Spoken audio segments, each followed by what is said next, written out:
Hinay ng ulan.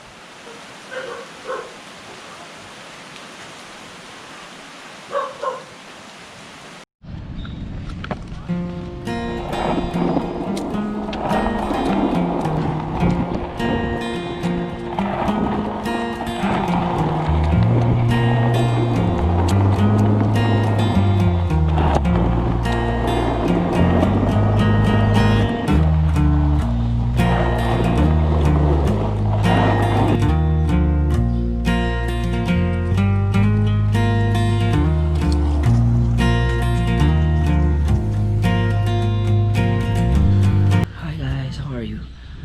It's been a long time since we vlog. We are here in our People's Park, still in my hometown.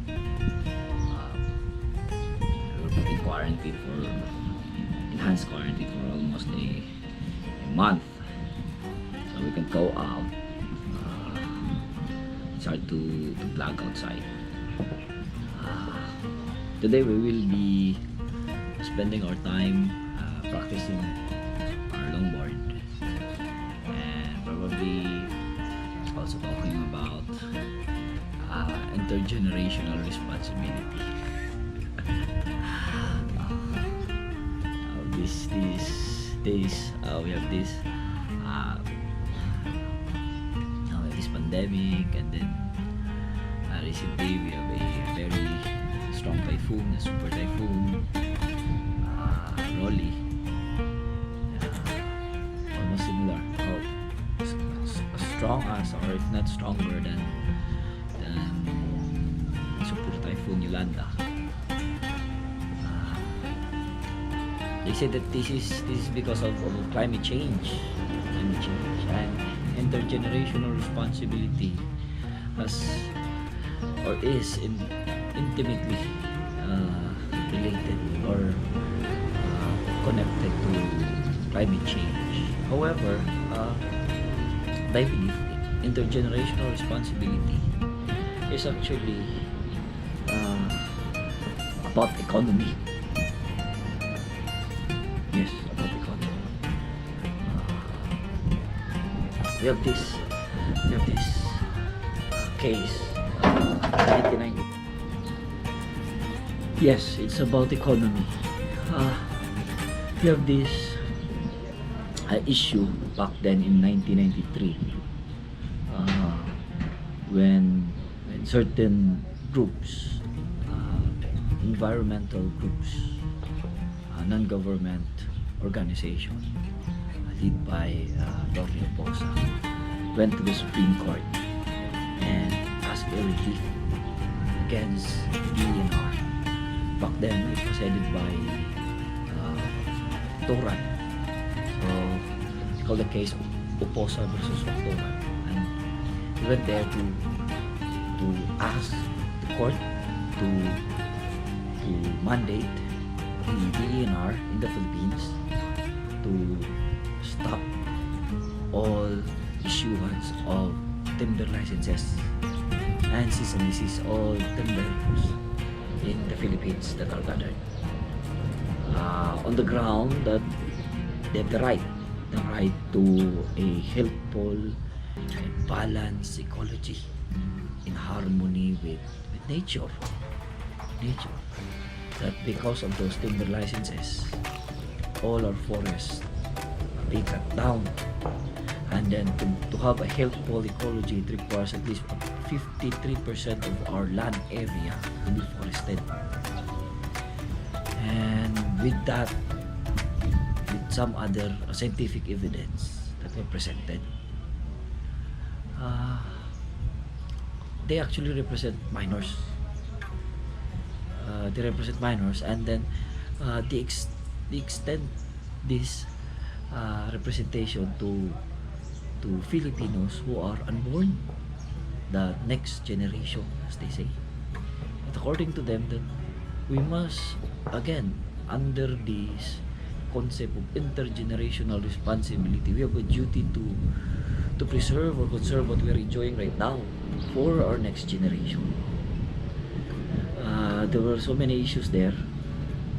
they say that they have no standing because they're trying to represent something that's not yet born.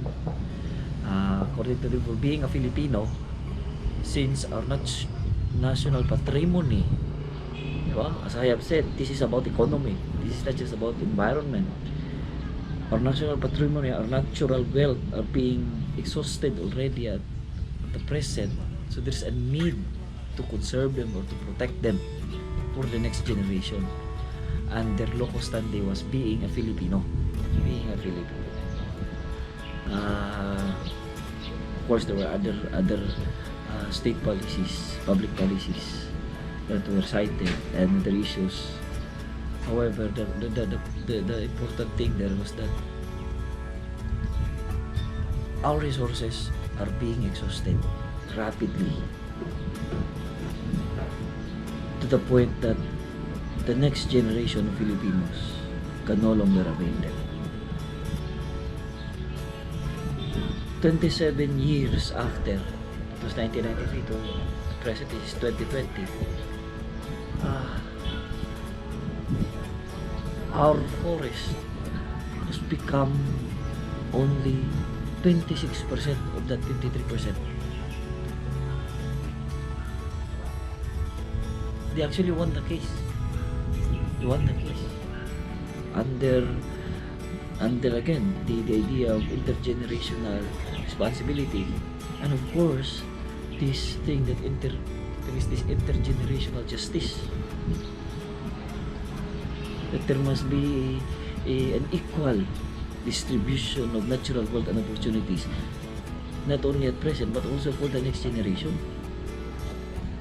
And they won the case, and they have the Supreme Court ordered to cancel all timber licenses, and she said this is all timbers or wood products that were gathered. But to what extent, 27 years after, that 53% remains only 26% forest land. So the DNR actually decided that the total area, landmass of the Philippines should be divided into two. At least 56 or around 60% of that area must be forested, and the rest will be divided to agriculture, to residential, to commercial, to industrial, to private persons that can utilize the land, and the rest must be conserved, preserved for sustainable living, for our economy, our way of life. The 53% that was being advocated back in 1993, only 26% of that is still forest. Open forest, mangrove forest, rainforest. I mean that 100% of that 53%, 26% of that has become has remained a forest, and the rest were already what? They were already cut off. So clearly the exhaustion of natural resources was not prevented.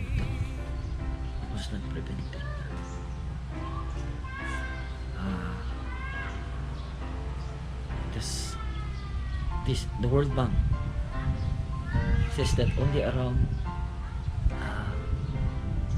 6 million or 15 million hectares of that forest, 6 million hectares of that forest land remains.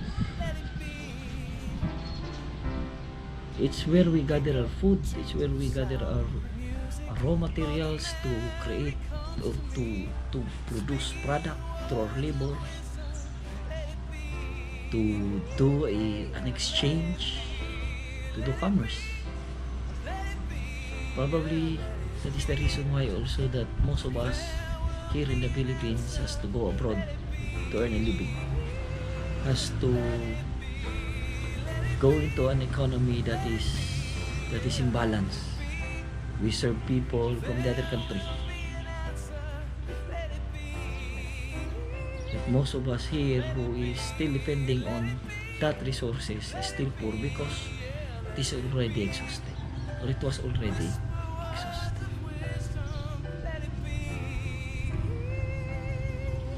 Perhaps you can reflect on that.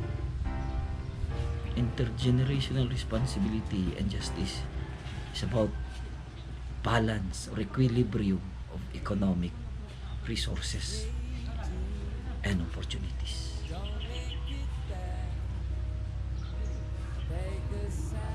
What about climate change? That is the effect. That is the effect of that